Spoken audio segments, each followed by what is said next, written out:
Here at Portland Nursery, we love to bring out all of our holiday greenery this time of year. We love to have wreath classes this time of year. Unfortunately, we will just be doing Zoom classes that we're supplementing with this instructional video if you can't make the class or just to have a little extra help and guidance at home. We will be making a classic handmade wreath. It's a wrap wreath. You might have seen wreaths in the store that are more of a pressed sort of quality, but this one will be handmade with wire. We'll be doing it on a base of noble fir boughs with juniper, a little cedar, and eucalyptus. We also have wreath kits that will be for sale at both locations, just basic wreath kits where you can make something very similar to the wreath that we'll be doing today. The supplies you'll need today are very simple, very straightforward. You'll need a good pair of pruners that you don't mind cutting sticky, sappy branches with, that you don't mind cutting some thin wire with.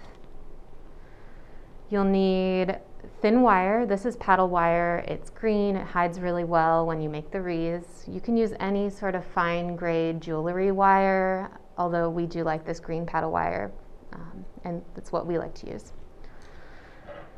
You'll need a wreath ring. This is a 12-inch wreath ring. It's the size of the wreath that I showed you earlier. It's kind of a standard wreath size, but you can use any size wreath ring.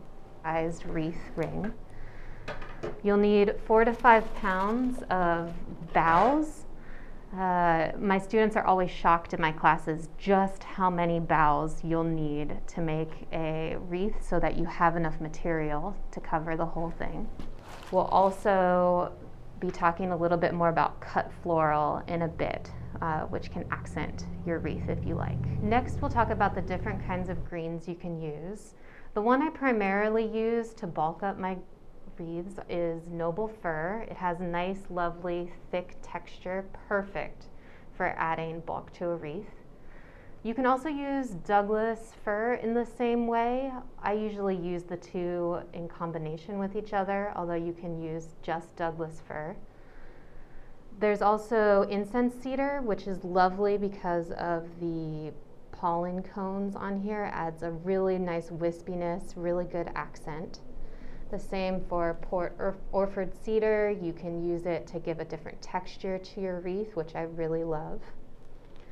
Juniper is my absolute favorite to use in wreaths. It's a wonderful accent. It smells amazing. The berries give a nice bluish look, a little bit of a silvery texture. Just really awesome to use. Pine is a good, different texture, longer needles, if you're looking for something a little bit different. Silver fir is really lovely because if the underside of the needles has this wonderful silver color, here's the top of it, kind of looks more like a noble fir, flip it over, lovely silver. So I like to use that as accent pieces. Holly is great to use. Today I have a variegated and a plain green one. Make sure you wear gloves. It can be really kind of gnarly to work with, very sharp, but it gives you a kind of classic holiday look to your wreath. And then my absolute favorite is cut floral, which we sell at both locations. A variety of different flowers, greenery, classic eucalyptus. I have two kinds here. Tinted eucalyptus, really just whatever texture and color you're looking for. Sometimes I use the greenery in place of a bow or in place of other accents in my wreath, just to give it either a more traditional or a more unique look, depending on what I'm going for. So next we'll be assembling our bundles and starting to think about what I like to call the recipe of our wreath. For me, I tend to do it a little bit more free-formed. Some folks like to make their recipe a little bit more structured. Some people like to cut out all of their bundles and all of their pieces ahead of time. I never quite know, depending what I'm using, how many bundles it takes to make a wreath. So I'll cut out enough, I'll cut out some different patterns and combinations that I want to do, and then I'll kind of experiment with that as I go along with somewhat of an idea. So I like to get inspired by different cut florals. I like to get inspired by some of that greenery we talked about to decide what I want to do. But either way, your bundles should be about the size of your hand. I do have small hands, but this is about 6 inches, 5-6 inches. It's a rough science. You don't want them to be super, super big. Say for instance, we did a bundle with big pieces of cedar like this. If I have that on the wreath ring, what happens is it just kind of flops, and as you go along and do that, it'll just continue flopping. And there's some wreaths that do work really well with that, but that's not the kind of wreath that we want to make today. We want to make a nice full wreath. You can do some of this to do like an accent sort of swag on a wreath, but again, that's a more advanced style that we're not going to do today. Another thing to keep in mind when you're making your bundles is to not use the cut ends of things, because as you have them on your wreath rings, what's going to happen is you'll just see that strange cut end, and it's not going to look as polished. So always use fresh tips of things. The same goes for cut floral. If you just use a piece of eucalyptus from the middle, that's just not going to look as nice when you put it all together. Another thing that I see a lot of first-time wreath makers do is they'll cut their pieces too short. And again, that'll kind of make the wreath really chunky, or they'll cut their pieces too big, and that'll kind of make it not have a hole in the center as well. So just keeping that in mind, but not spending too much time. Just stick with about the size of your hand, 5-6 inches or so roughly, all fresh tip cuts, and you'll be good to go. So once you have sort of your recipe selected and you know what direction you want to be going in, you'll start to form your bundles. You want to make sure your bundles are roughly, and again, not an exact science, but you want them to be about 5 or 6 pieces of greens. And the reason we do this is so we're hiding the wreath ring, and so it's thick enough to hide the wire holding the bundle onto the wreath ring. Too thin and you'll see through it and it won't look as luxuriously full. So I have a few examples here. I have a bundle with our base of noble fir, and generally for my base pieces I use at least 2 nice tips. So I have 2 pieces of noble fir, I have a couple of Doug fir, and then I have my accent piece of the incense cedar, and I want to make sure that those pollen cones are visible when I attach it. So I have a nice size piece. Another bundle that I have another couple noble fir. Actually, I have 1 noble fir, 1 of the Doug fir to give a little bit of texture. I have some of a cedar of some kind to give a little extra swag to it, and then my favorite, the juniper. And then in this bundle, I have a few pieces of noble fir tips, another of Doug fir to bulk it up, and then a nice accent piece of eucalyptus so that we can really show off how beautiful that is. So next we're going to dive right into attaching everything to our wreath ring, and I'll show you some techniques of how to get it all on there. We are going to start wrapping our wreath, but first we need to attach the wire to our wreath ring. This is an inexact science. You're basically just going to take the wire and wrap it around a bunch of times till it seems like it's solidly on there. It doesn't have to be pretty. We're going to just hide it, but you want it to be in one spot. This wire doesn't want to be pulled super hard, but you do want to use a little bit of firm pressure on it. You yank it too hard and it's going to break because it is fairly thin, but we also don't want it to be loose at all. And that's about what we want. It's definitely on there. We're going to do it with one full piece of wire. There are techniques where folks do pre-wire their bundles. We're just going to attach in one fluid movement, and that makes it more sturdy in the long run. And next we'll start attaching our first bundle. And I'm sorry, but it's really going to be the very worst part of this whole experience. You're going to feel like you need about 10 hands, but we'll get through it. Now we're ready to attach our first bundle. We want to make sure we cover up the wire that we attach to the wreath. And again, we're going to do this in one fluid movement. We're going to do it so it's all held together by one strand of wire. And like I said, it's going to be really awkward, and I'm sorry for that, but we'll get through it.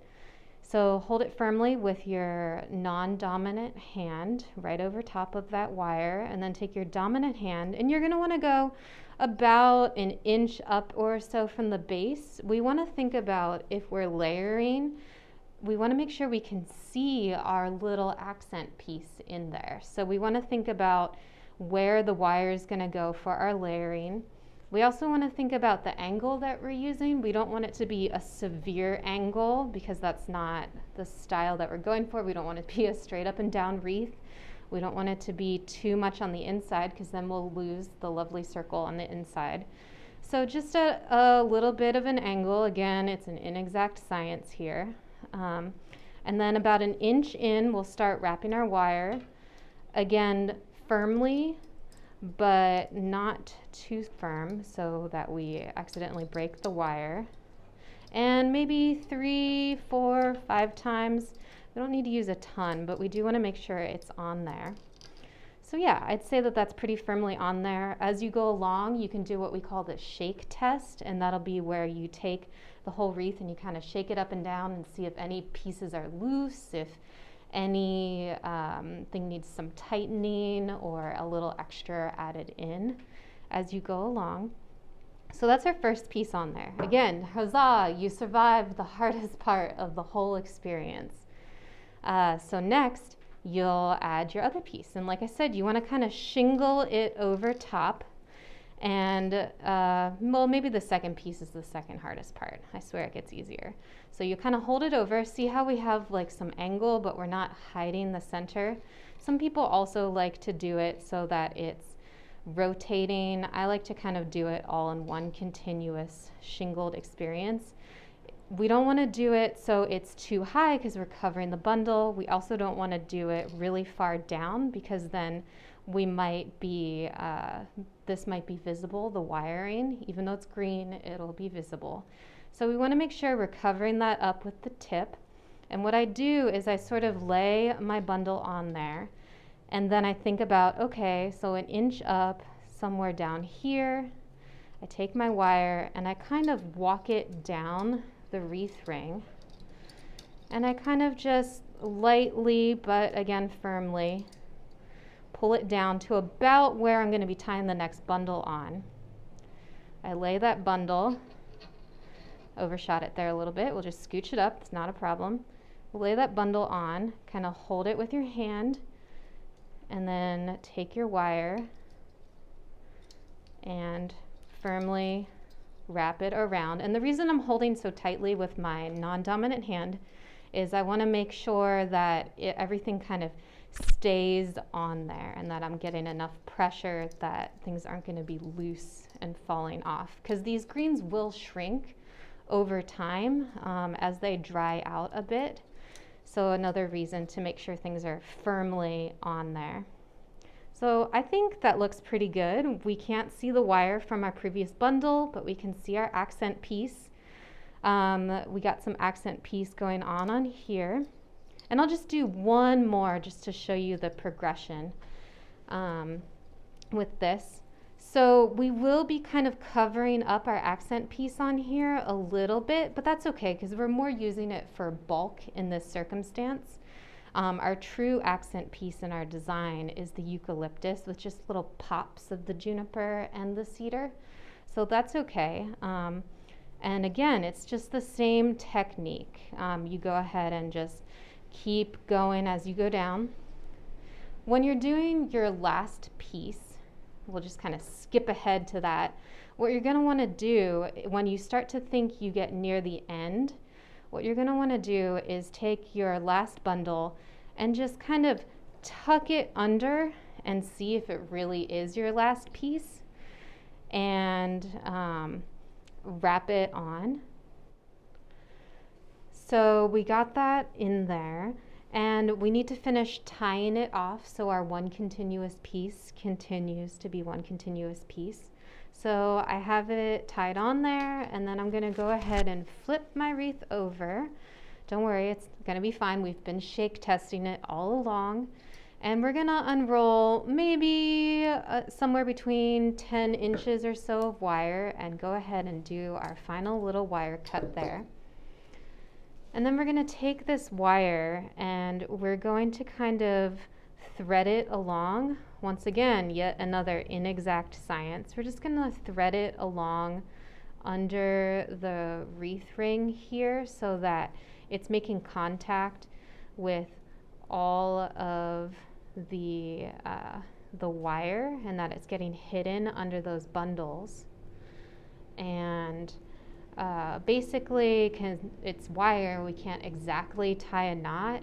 We're essentially making it impossible to fall off. And I'm kind of thread it through itself, so I'm almost doing a little bit of a knot, kind of just a little bit of a wire mess so that it can't untangle itself. And that should do it. And it's not going to be visible from the outside.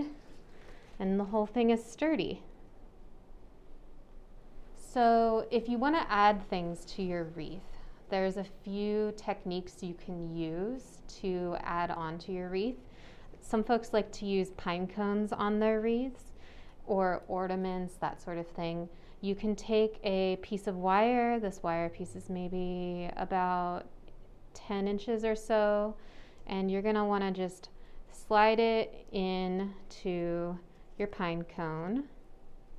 Kind of like, so most of it is hidden, not all of it has to be hidden, but you want some of it to be hidden. And then you're just going to give it a little bit of a gentle twist. So basically you have a pine cone attached to a piece of wire, and you'll take your wreath and you'll kind of slip it into where you want it. You probably don't want it on top of the tip of a bundle. You probably want to slip it in where the bundle meets the base. So you'll just peel it back a little bit.